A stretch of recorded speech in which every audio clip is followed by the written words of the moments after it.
Alors que le plongeur se concentre pour réaliser un saut de 27 mètres, des jets d'eau sont installés à la surface de l'eau. Savez-vous pourquoi ?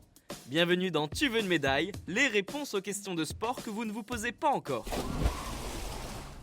Aucune protection, simplement un maillot de bain. Perché à 27 mètres de hauteur pour les hommes et 21 mètres pour les femmes, les plongeurs et plongeuses acrobatiques sautent dans le vide. Le but ? Enchaîner en vol des figures acrobatiques et des positions techniques auxquelles le jury attribuera des notes.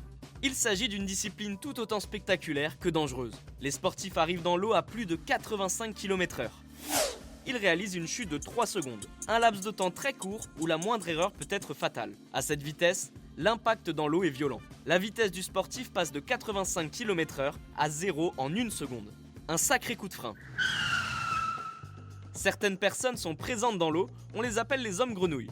Ils sont là pour veiller à la sécurité des athlètes. Pour que la sécurité de ces derniers soit optimale, des jets d'eau sont également disposés à la surface.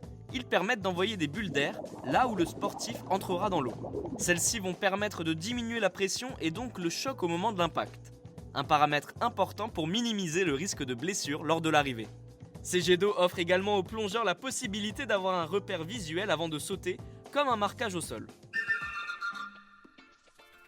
Et bien voilà, vous savez maintenant pourquoi des jets d'eau sont mis en place pour les plongeurs acrobatiques. Vous pouvez écouter ce podcast et nous retrouver sur Castbox, Apple Podcast, Spotify, Deezer et toutes les autres plateformes. Je vous retrouve rapidement pour une prochaine question de sport dans Tu veux une médaille. À très vite.